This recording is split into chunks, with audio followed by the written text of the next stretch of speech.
Hello everyone, my name is Lowko and welcome to a best of 5 series of top level StarCraft 2. What I've got for you today is the finals of the Korean StarCraft League number 61. And I think this is going to be an absolute banger of a series because both of these players are not afraid to fight dirty. Okay, right from the get-go. The man sending out an SCV towards what seems to be the other side of the map. It could just be the scout, but I honestly highly doubt it, looking at that angle. Playing with the red Terran pieces, we have none other than GuMiho. A man who loves dragging his opponent down into the mud. He loves wrestling. The only problem for him is that his opponent is much the same with the blue Zerg pieces. We're looking at none other than Dark's main hatchery. Would you look at that? It is indeed going to be a proxy barracks to start this series off. Now, don't get me wrong, both of these players can perfectly well play their macro games. They're very good at, well, just playing conventional StarCraft 2, but I personally enjoy watching them play the most whenever they play it very, very dirty. And it looks like Dark, well, he's already contemplating this. This Overlord scout path is weird. Generally speaking, your Overlord goes in this direction, but apparently Dark is already calling the bluff. He realizes that something might be off, and he's gonna send a drone now on over. I think that drone is way late. That drone's not gonna achieve anything. The idea is to try and harass the SCV, because if the barracks never finishes, yeah, that's the end of that. Like, if the barracks... Honestly, if the barracks doesn't finish, it's probably game over. So if the drone could have killed the worker, that would have been great. But that timing did not quite work out. That being said, though, I feel like a proxy Reaper on this map in general is mediocre at best. I guess there's a chance that Zerg is going to go for the gold base first, but more often than not, they will be going for the in-base expansion. But as soon as the queens are out, this is going to be really quite easy to defend. Now, obviously the queen is not going to be out yet by the time that the Reaper spawns. As a matter of fact, she only just now got started up, but once they are out, this base defense should be quite manageable right here for Dark. GuMiho really is looking for a couple of kills in order to justify this. He's got a command center going up, though, in the meantime at home. Good Spore Crawler morph. Links are just about to pop. So far, well handled here by the South Korean Zerg. But I like this as a start, you know? It is always nice to have a little bit of a different beginning to the game, because this immediately is gonna mess up all of the timings that come after this. Factory, by the way, is building at home, and this will be spotted as well by Dark, who's got an Overlord inside of that main base. Slow Zerglings chasing this off creep. At this point, though, we have 2 queens available, and they can hold hands together. They can shoot at all of those Reapers pretty easily, so this shouldn't really be that big of a deal. Okay. GuMiho is going to be sending out the barracks now. The SCV actually stuck around. What's the SCV doing over here? Barracks is going to be used for scouting right now. Fair enough. I'm assuming we will see a third base here eventually from the Zerg, but in the meantime, the SCV that was responsible, I believe, for for building that barracks is now also going to be building a starport in the far bottom right-hand corner. What are we going to proxy with that? Are we just going to go into a Liberator? I think GuMiho is actually soaking up a little bit too much gas for that right now.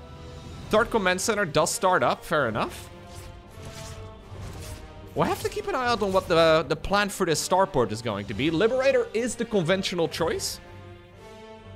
Yeah, I think it is. Nope, it's not. We're going Fusion Core together with a Tech Lab. So we're going Proxy Reaper into Proxy Battlecruiser. I haven't seen Battlecruisers in a very long time. Not at this level of play anyways. Like, I guess we saw them in that 2v2 that I casted, but I mean, that is not quite your conventional game of StarCraft. When it comes to 1v1, a Battlecruiser rush is very, very uncommon. Now, is Dark going to be able to pick up on this? He had that Overlord inside of the opponent's main base. The Cyclone took care of it. Hellion production starts up right now. I mean, this is obviously extremely exposed at this point in time, and it's clear that Dark is feeling mighty suspicious. Yeah, he's running units all over the map. He is... okay, he's not trusting this Terran player whatsoever, and it looks to me like the Zerglings will stumble upon a random starport in the bottom right-hand corner. Battlecruiser coming up. Fun fact, Battlecruisers take about 6.5 years to produce, so the Zerglings can probably get the kill on this. In the meantime, there is also a third base going down over at a fourth hatchery even, over at the gold base. The third hasn't even started any mining. We have a roach warren, we have a lair, so I guess he could go ahead and build up into... Oh, he's faking the cloaking upgrade. He's faking that this is Banshees. It could technically be, yeah, Banshee transition too, I guess, but yeah, Banshee cloaking gets denied. GuMiho is desperately trying to see if he can get this battlecruiser to hit the battlefield. Aspire, though, can be cooked up pretty quickly here. Hellions just trying to buy time. Cyclone even ready to sacrifice itself. Will the battlecruiser come out? Because I think if it doesn't, it's game over. It will not. Okay, GG. It doesn't happen all too often that I am disappointed after casting a game of StarCraft 2. But I really wanted to see the battlecruiser, man. Honestly, even if the BC did come out, I think that it still would have been quite handily held by Dark. I mean, he had enough queens out, he had the lair pretty much done, so he could start up a Spire. But it's been a long time since we've last had a battlecruiser opener. And I guess that's a good example as to why we don't really see battlecruiser openers, because they're very committed, and generally speaking, they don't work. Now, GuMiho apparently did not get the memo. Game number 2, we find ourselves on Alcyone, and we're once more building our very first barracks on the other side of the map. It rarely happens that Dark is the one who's trying to deal with his opponent's shenanigans in the early game. But you can see that the man is perfectly capable of doing it. Usually he's the one dishing the shenanigans. And I actually wonder if that indirectly also just makes Dark significantly harder to cheese, right? So I always feel like Dark is the one player out there that desperately tries the game to be weird, right? Like he tries to make sure that the game is not played in its quote-unquote conventional way. So he's always trying to disturb the opponent and disrupt their strategies, and then eventually get to a point that, well, the game has never been in before, right? A lot of pro gamers are very good at playing the comfortable game, the match that they've practiced a million times before. But as soon as, well, the game doesn't go according to plan, suddenly the game is a lot harder. That's myself as well. I can play StarCraft 2 quite decently in a straight-up game. But as soon as I have to start thinking, life is a little bit complex. Dark is gonna find the proxy barracks once more. And he'll be more than happy to play against the Proxy Reaper, I'm sure. Yeah. So that's what I'm trying to say, right? So maybe against other players, going for a proxy like this is actually a pretty good play. But I think Dark will be more than happy playing a unconventional start. I don't think he really minds. Now my question is, are we once more gonna follow this up with battlecruisers? Because so far it looks like a one-to-one copy to the game we just had a look at on post-youth. Factory coming up at home, double gas inside of the main base. We should see a third in just a moment. Oh, did the Reaper go down? No. Where's the Reaper? Oh, there he is. Second Reaper just popped. Thought for a second the Zergling standing around on idle. Already got care of that one Reaper, but... took care of that one Reaper, rather, but not quite the case. A couple of the Lynx did sneak around. Okay, small little deviation here from Dark, guys. He's decided to go into a Baneling nest. So, even though he may have been considering battlecruisers once more, at this rate, we're never gonna get there. I mean, if he is once more gonna proxy a starport on the other side of the map, it is basically game over. Now, Dark will spot that there's additional production inside of this barracks. Barracks will once again be used for scouting, but will he actually be able to spot that Baneling nest in time? Dark trying to hide the additional Zergling production right now. Trying to sneak a couple of these units around the site. 16 additional Lynx coming up. Will the Reapers at the very least get a glimpse of that? Not quite. Queen is going to start working on the barracks. I think if the barracks make us a beeline for the main base, it should see it in time. But I would imagine that these guys, yeah, they are indeed in charge of turning into Banelings. Is it a promotion? Is it a punishment? I'm not sure. I would imagine being turned into a Baneling is a promotion. Yeah, it wouldn't be a bad play, but this is honestly looking like a very quick 2-0 right here for Dark, who is playing his opponent like a fiddle. We will have a reroll in here with the engineering bay, but the problem is, yeah, you blow up that depot over on that side too. Ooh, a big detonation. Obviously, Banelings do not do friendly fire. This is triple CC, so if somehow, some way GuMiho can hold on without losing too much, he will be okay. Oh my god, whenever you're attacking, morphing in banelings with SCVs, you know times are desperate. So far, only 8 SCVs have gone down, and this crisis management here from GuMiho has been absolutely god tier. He actually is fine as far as workers go. And keep in mind, triple CC, he mines more money here than the Zerg player can do even if GuMiho right now had 0 SCVs, he would still be able to outmine the Zerg. Is this recoverable? Woo! Lovely work here by the Gumi God. Wow. Okay. He lost 10 SCVs there, but this was a very greedy opener from GuMiho. He's gonna start saturating the natural expansion again. I'm wondering if he should maybe re-wall himself. Yeah, I don't think that would be a bad play. This is A-okay. All right, so now we're playing a macro match. At this point, though, the game becomes extremely hard to read. So obviously, we have perfect vision. We can see the amount of workers, the amount of army. But these players have to be playing a guessing game right now. And how in the world can GuMiho picture the amount of drones that are currently available for the Zerg player, right? So this was a proxy barracks start. That already messed up the Zerg's game plan a little bit. Then a Baneling nest follow-up. A lot of Zerglings were made, so that means he's not making drones. I guess you can kinda do some indirect scouting here by losing some of your units. He sees that the third base is only about maybe 2/3 or so of the way done, so there can't be a ton of economy. GuMiho realizes that and he decides to go into a mech build. Proxy barracks into triple CC, holds the Baneling all in, transitions towards mech. Ay. Double armory on the back of this. We have a Banshee coming up too. I would imagine we're gonna get tech labs over here. One more tech lab over there too, so we can go into the siege tank production. No, we're gonna go double reactor. Okay, so maybe Cyclone Hellion siege tank? Dark has already gone up towards the Roach tech. He did see the additional factories, so he knows that he's playing against mech. Couple downsides of mech. First and foremost, well, it's very, very vulnerable at this stage in the game. Like, yeah, eventually you can hold these Roach attacks pretty easily. We're gonna go for the Hurricane Thrusters ability, okay. So that's the Cyclone upgrade. Yeah, we're gonna go Mass Cyclone. But this is still an army that can easily get overwhelmed. Secondly, generally speaking at least, Terran mech is quite passive. Meaning that you can't do that much against any of the opponent's bases. It can be quite difficult to secure bases of your own. So in general, it's just not the more viable strategy, but GuMiho is considering his advantage great enough that he can get away with it. And obviously now he doesn't need to rely on any fancy like marine splits or any weird positioning. Let's see if he's right. I mean, there is a Banshee up in the air. Second one also on the production tab. These Banshees are very, very late, but I think they're a great choice.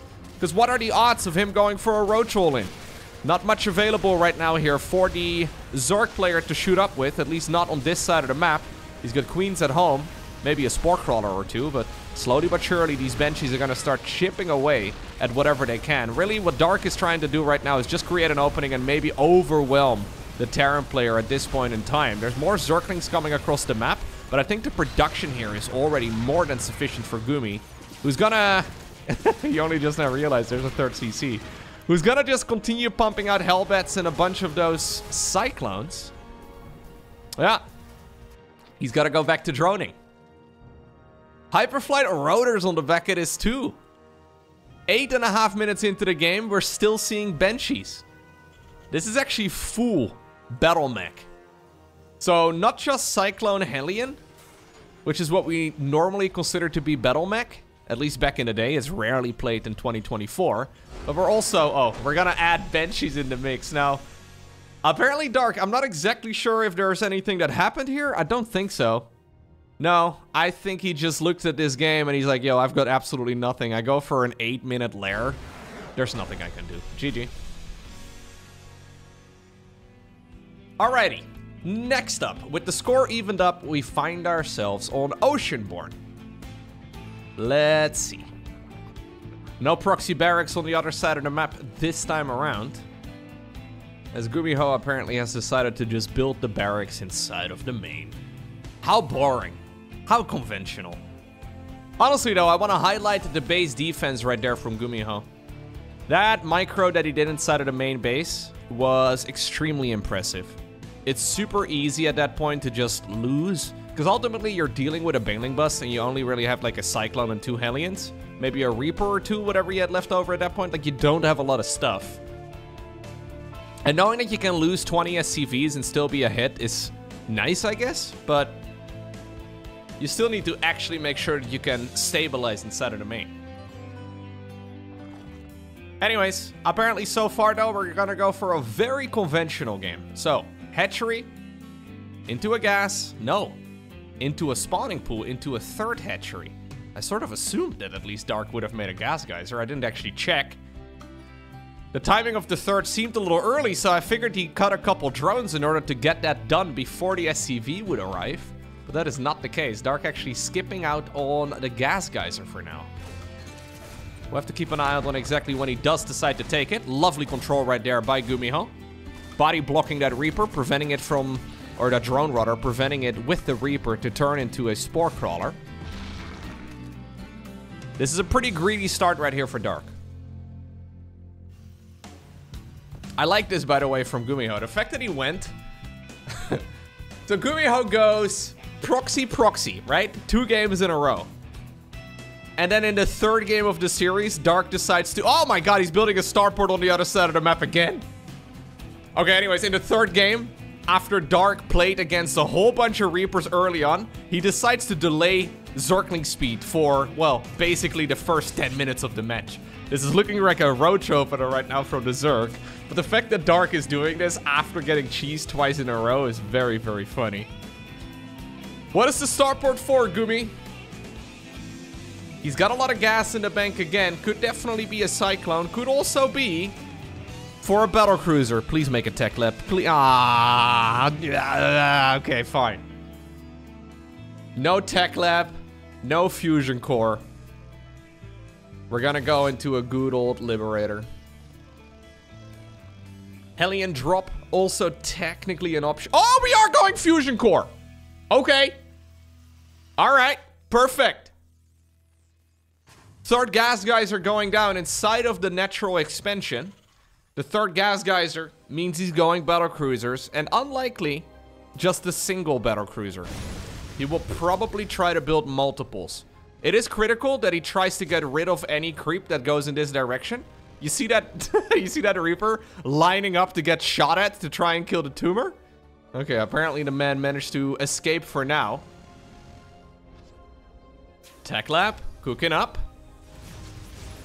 This is dangerous though, because super easy. It's super easy right now for Dark to scout it. But when you think about this game compared to game number 1, where Dark really doubled down on scouting, this has looked like a very conventional Terran early game. So Dark is not suspicious. And maybe when you're playing against GuMiho and you're not suspicious is when you should be most suspicious. There's also a little bit of irony, by the way, with starting this whole shenanigans off with a Liberator. Because you're forcing out Spore Crawlers. And Spore Crawlers are exactly what the Zerg player needs to deal with any... Anyways. We'll see how much the Battlecruiser can do. There's one Roach going towards the other side of the map. There's also, by the way, very little reason to be proxying a Battlecruiser, because obviously I do have that tactical jump ability. I guess in this instance you can use it defensively instead. Great defense right here by Gumi. Battlecruiser, like I said, takes about 3.5 years. Is he gonna see it with a building hatchery? He might not. He might... no, he doesn't! Oh, Dark is scouting! This time around, though, he's not gonna be able to kill it. No way. He's gonna prevent any additional ones, but he looks at the timing. So notice here how quickly Dark made that decision to target the tech lab first. He knows that this BC is gonna pop pretty much regardless. He's just trying to prevent a second one from coming out too.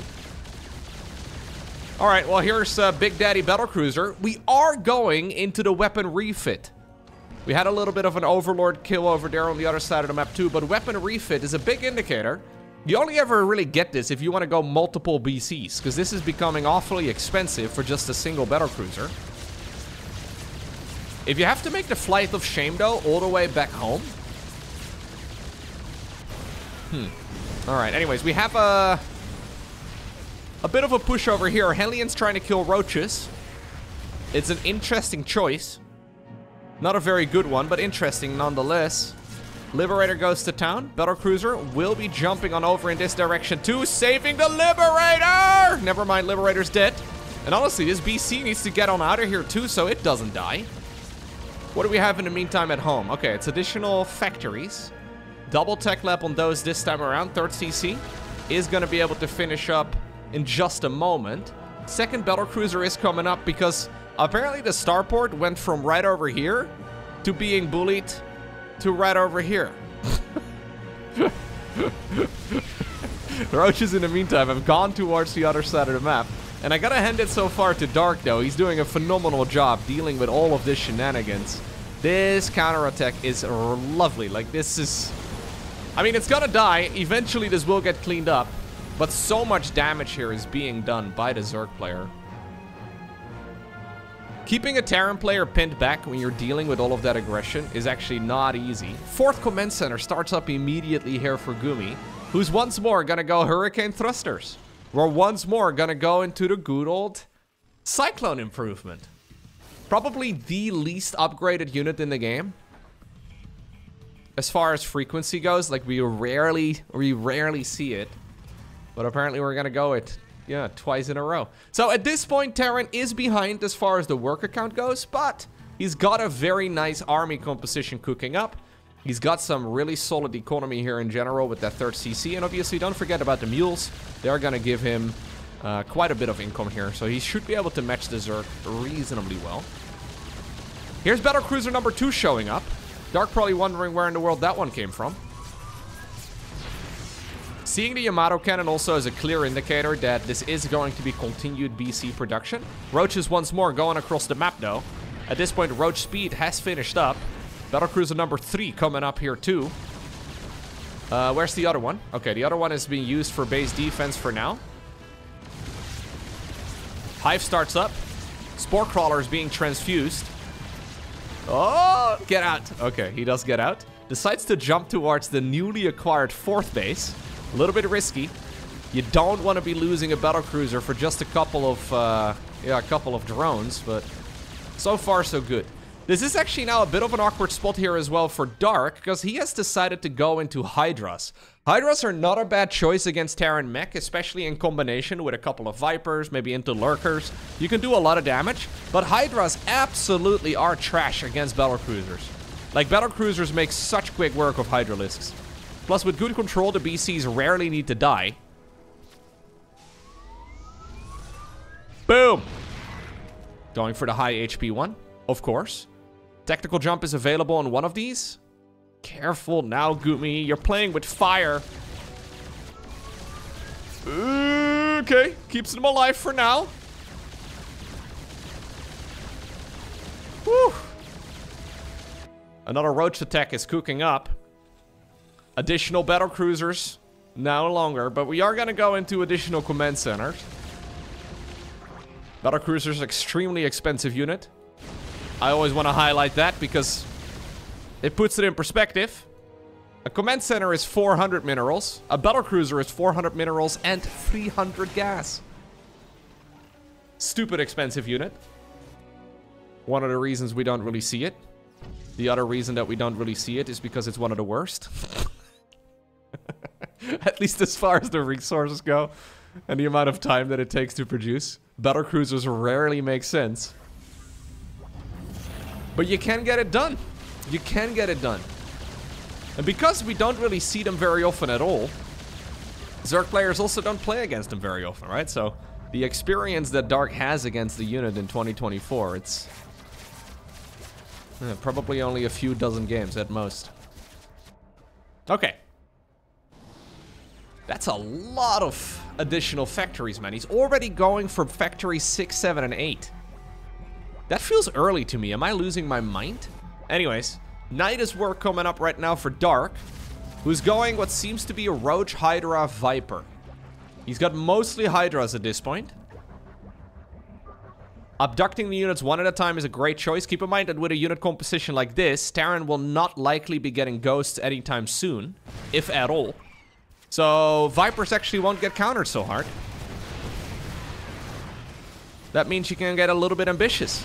You can abduct those units one at a time. You can throw blinding clouds wherever you like. This is a lovely attack right here from Dark. Getting the battlecruisers, getting the siege tanks.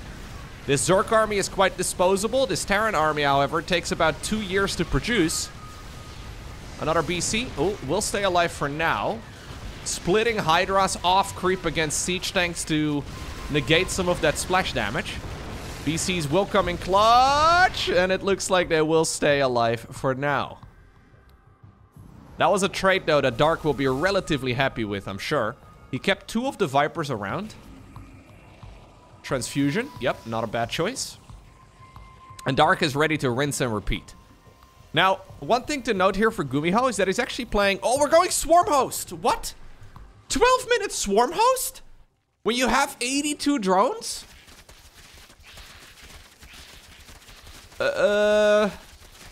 Okay. Sure. I did not expect Swarm Hosts in a game like this. Usually Swarm Hosts are like the unit that you make when you're so far ahead or when you're so far behind. In this case, I don't think Dark is either. I'm a little afraid it's gonna backfire pretty hard. So GuMiho has 85 drones. Terran drones, that is. That's a lot of Terran drones. The fact that he's gonna be able to produce and gather more resources here quicker than the Zerg player can is huge. Swarmos, though, are one of the only units that Zergs can make that are actually cost efficient. Most of the time, the Zerg units sacrifice themselves and then, well, the Swarm will come back for more just by making more units. Swarm House, however, can actually get value over time. The other Zerg units that can generally do that would be like spellcasters, like Infestors and Vipers. But as far as base attacking units go, Swarmos are really nice. They are also pretty good, I guess, at keeping the Terran player contained. And Dark at this point is creating a surround with creep spread. These fights are never gonna work out well, though, for Zerg. Yeah, not gonna happen. Terran will be more than happy to trade out a bunch of Hellions for a bunch of Roach Hydra. Hellions only minerals. Roach Hydra, of course, does cost gas. Neural Parasite coming up here too for Dark. Well, maybe he doesn't play a ton against Terran mech, but he clearly has an idea as to how to approach this. So one of the problems you run into right now with Terran mech is how do you expand from here? Where do you go? Because if you decide to take the base over here, you're gonna have to send some siege tanks alongside with it. And if you send siege tanks along with it, then the natural expansion and everything else will be less defended than it was before. So Terran mech is fine up until 4 or 5 bases, and then after that it becomes worse, it seems. Battlecruiser production once more continues, though. You can see that the top-level Zergs are really good at keeping tabs on where the Terran's units are, and then sending troops in the direction where they are. And so you can see that GuMiho's got a big chunk of his army just constantly unsieged, and he's got a bunch of units sieged up too, just to try and do like a bit of a backbone defense here. But essentially what Dark's strategy is to try and bleed the opponent out. Soft contain them on just 4 mineral lines and then go from there. It's gonna take about 20 minutes. But at that point, we will have to see a move out from GuMiho. Either with like a full attack towards the other side of the map to try and see if they can win the game with that superior army they've been building, or to another expansion.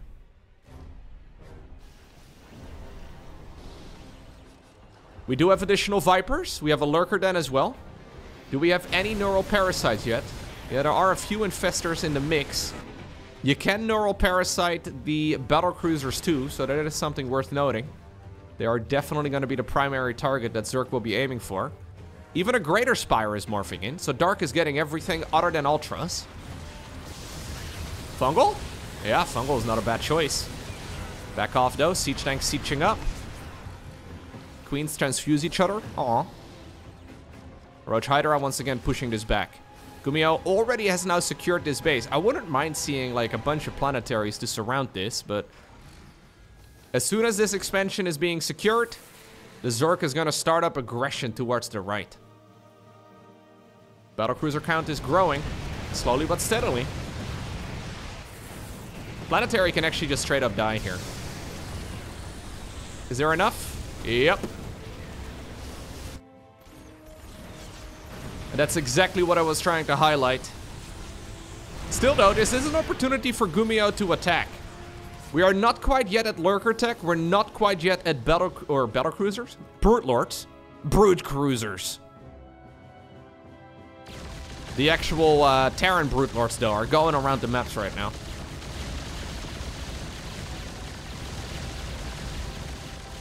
Trying to get some damage done. Don't think it's really worth transfusing. Battle Lords. Brood Cruisers. Oh. A spectacular ending. In the meantime though, the Roach Hydra Bolt trying to get something done, not really achieving it. You know what? All the queens are gonna sacrifice themselves for the greater good.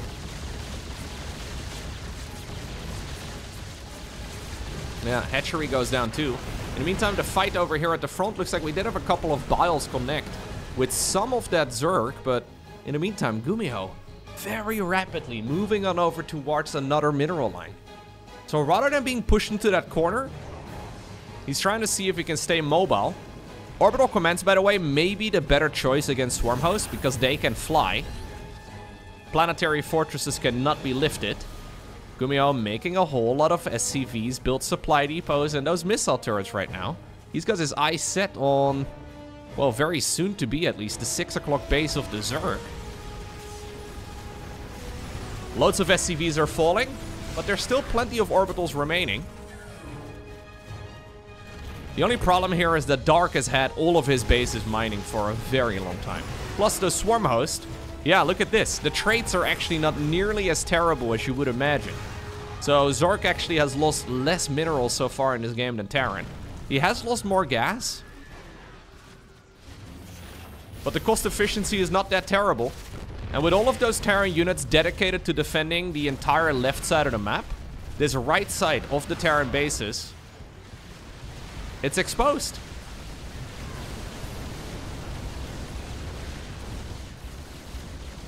Yeah.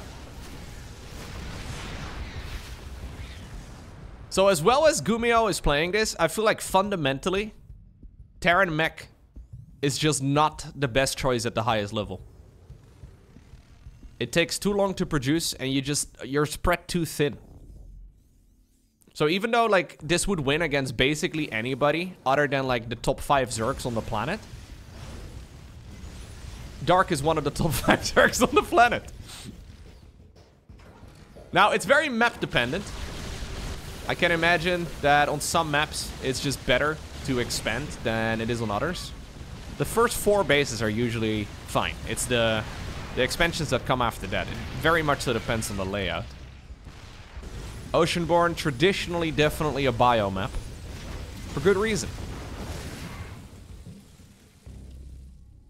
If you're a ladder hero though, like if you're a ladder player, this is a perfectly viable strategy. Like you can cruise your way into Grandmaster League, easy peasy, with this type of style of Terran. It's very fun, very strong, and you will probably get many angry Zergs.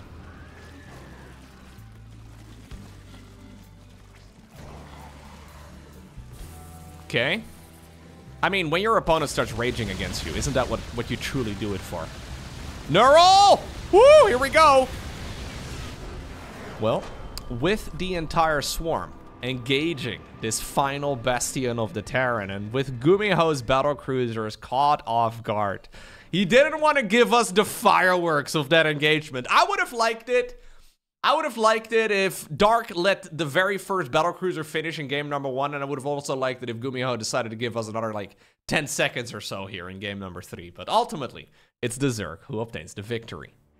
Next up, we find ourselves on Site Delta. Fantastic series of StarCraft 2 so far. Some might even say, series of the year, question mark, exclamation point. Okay, maybe that goes a little far, but I mean, we're not out of this yet. And so far, every single one of these games has been highly entertaining. I know that some people may be getting a little bit tired of the meta right now and the map pool. Myself included, honestly. I'm ready for a new patch. I'm ready for a new map pool. But it's pretty clear with both of these players that there is still a lot of variety that is viable. I mean, I feel like in the previous game, I didn't really highlight everything that Dark was doing. I was very focused on GuMiho, but Dark really did play that previous game expertly. I found the Swarmhouse transition very surprising. I'm not sure if it was the best choice, but I mean, it wasn't a terrible one, that's for sure. I was a little surprised to see that many Swarmhouse hit the battlefield. I feel like Swarmhouse lately are kind of finding their groove again. I would still consider them to be the worst Zerg unit. I don't think there really is a unit out there that's worse for Zerg, but they are making their way into more and more games. Against both Protoss as well as against Terran. It's kind of nice to occasionally see them.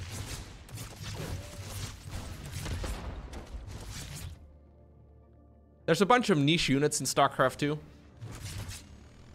Such as, for example, like the Void Ray. Maybe even the Ultralisk. Maybe even the Ghost, you know? Like, when's the last... Okay, maybe not the Ghost. No. Actually, this entire series so far, even though we had a 20-minute game just now, not a single Ghost has been produced. Think about that. Now, maybe if GuMiho did make Ghosts, though, and he could have actually shut down some of those... anyways. Maybe he should have made Ghosts.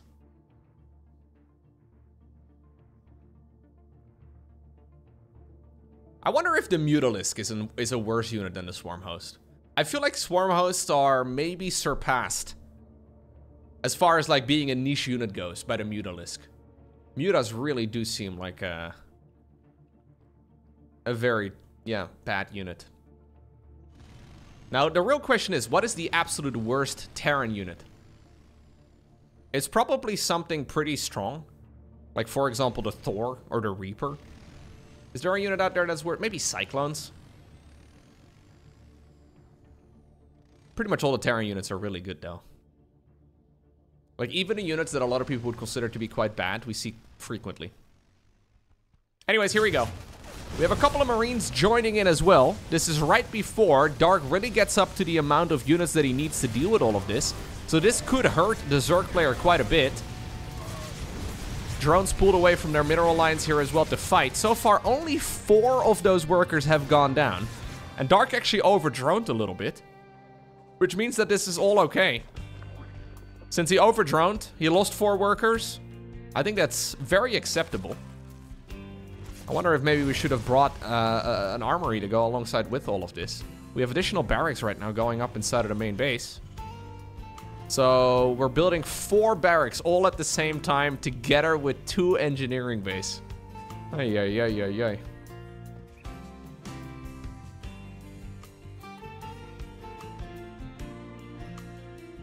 There is currently a growing group of players out there. A growing group of viewers as well. That truly believe that Terrans are purposefully not making ghosts anymore. This is like the StarCraft 2 conspiracy theory, okay? They're not making as many ghosts over the last month or 2 just because they don't want the unit to get nerfed too much. We have seen a lot of Terran players, the best of the best, not make ghosts in situations where ghosts are clearly the correct choice. And they're still winning most of the time. They're doing fine even without the ghost. But it is interesting. Yeah, maybe this is the Zerg Cabal talking. Maybe I need to take off my tinfoil hat. But we have seen a surprising amount of games from players like, for example, Clem, from Björn, where they're just refusing to make ghosts. GuMiho, I mean, I can't imagine he's one to skip on ghosts if he absolutely needs to. But there is rarely a situation where I look at the game and I'm like, you know what we didn't need? Ghosts. Like, ghosts are pretty much always. They're pretty much always the right choice. Against Zerg, usually when you get 4 bases up and going against Terran, Or against Protoss, rather, usually when you get your third base up and going, you can start thinking about a Ghost Academy. In Terran versus Terran, Ghosts are pretty terrible, but it is interesting to me that we see a lot of games right now where Ghosts are rarely used, which is a little funky. They seemed incredibly powerful at the very least in the World Championships.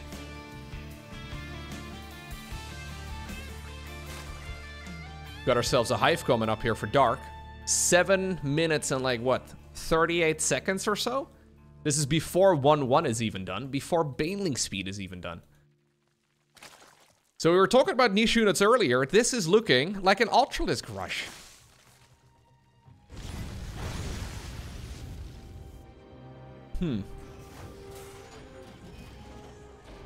Hellbats are going to be joining in as well. This should be an attack that the Zerg player can hold relatively handily because 1-1 and Baneling speed will be done. He does need the units, however. Currently he's got 17 Banelings, more morphing in. Should be a relatively easy hold. Then again, this is a sudden amount of production here from GuMiho's since he made 4 barracks at once. Got a lot of additional reinforcements coming up too. He doesn't really need to attack, to be honest. I'm curious to see what we're going to see with the Hive. I guess it has to be an Ultra Cavern. Right over here. This is where I picture the Ultra Cavern. Fight over here, though. On the right side of the map. No flank coming in here from Dark, which is a little surprising. He's got 9 queens here. More than okay.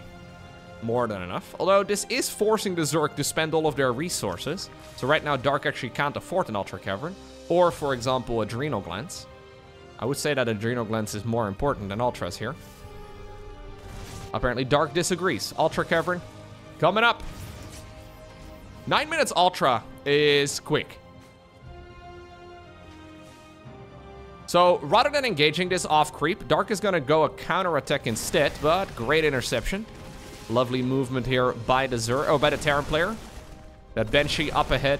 It's scouted exactly where the Zerg is going to be coming from. Honestly, this Terran army looks very killable. This looks like a swarm or an army here that can be swarmed quite quickly. Then again, Dark doesn't really need to. He doesn't really need to take the chances. We are going 11 Rex? 11 Rex together with a fusion core. This is what I'm talking about, man. 11 barracks and not a Ghost Academy in sight. I think when you build 11 barracks, you're planning on making a gajillion Marines, but that's it. Why are we refusing to make Ghosts? I don't get it. This is a perfect Ghost game. Instead, we're gonna go Liberators. You gotta be really careful here, though, as the Terran player, because you may have a massive army, but Zerg is gonna be able to swarm.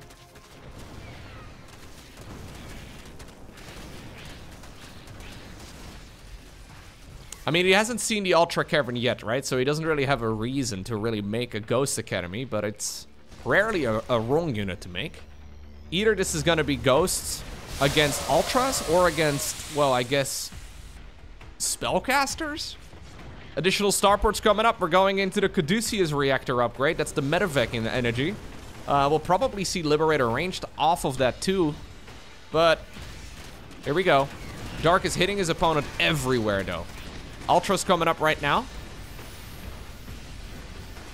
Crisis management here, though, from the Terran has been strong. He's honestly dealing with this all quite well. There are still Zerglings burrowed all over. Natural gets walled in. Zerglings decide to burrow right on that ramp. So 11 barracks. That is too many barracks, in case you're wondering. Generally speaking, we don't see Terrans go any more than 8. Maybe 11 in, like, you know, a situation where you have 5,000 minerals in the bank, and you may as well. But 11 barracks is a lot of barracks. Dark is gonna be pretty happy playing against Marines. I mean, Ultras absolutely whoop Marines. Like, they don't care. Ultras kind of suck against most everything, but Marines, yeah. They'll be happy to play against them. So this is now the Terran player here securing the 5th. And there is still no Ghost Academy. We have additional starports, but no Liberator ranged. Let's see. Does he need it? Ultras are not yet out with 3-3, but they are ready to start counterattacking. Adrenal Glands is done on Lynx, which means that they don't mess around anymore with those Hellbats. They will be able to take care of them pretty easily. Ultras, of course, as well, are going to be able to tank the hits right here from the Planetary. The Zerglings, the real damage dealers. In the meantime, there is a small squad left behind, but Lynx are still going to town over at the third base. They're still trying to be annoying in the natural. Zerglings, in the meantime, chasing a bunch of SCVs that are going to no man's land, I guess. Liberator start up, but no Liberator ranged. 6 libs on the production tab. We haven't ever actually seen those 11 barracks doing anything. Like, these don't even have attachments on them yet. What? Why? Why are we doing this? I don't get it. Why are we building 4 additional barracks and we're not doing anything with them? We're ready to pump out a gajillion Marines, but then we don't actually make them because we no longer have the money because we didn't go ghosts.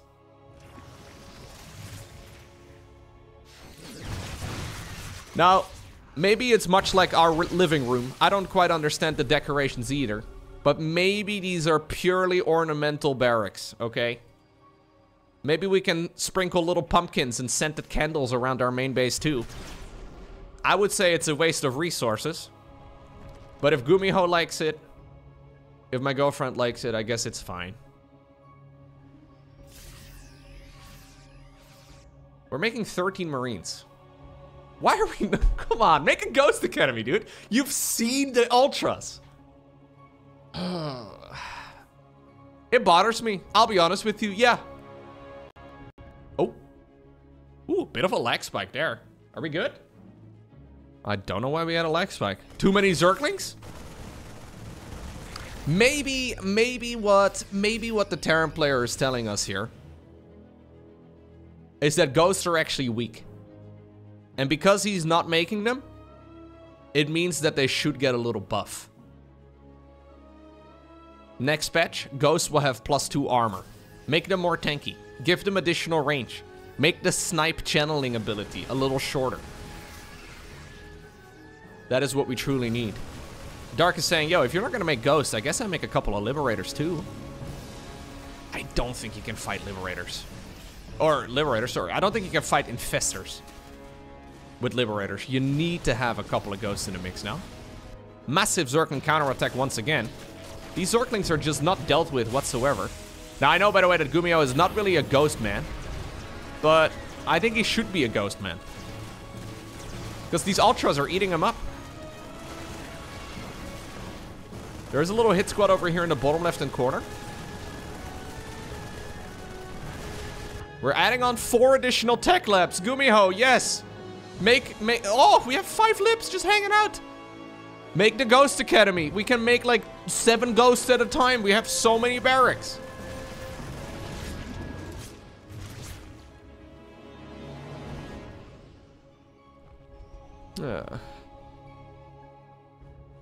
We got the energy upgrade for the Medevacs, and then the Medevacs have full energy because they're not really being used.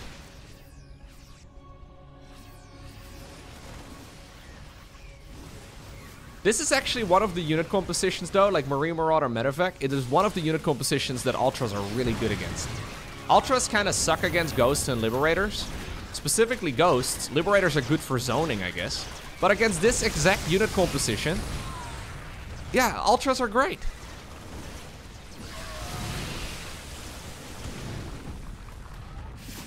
Maybe GuMiho is making the units that start with the letter M challenge, you know? Marine, Marauder, Medevac, Mine, Miberators, Melbats, that sort of thing.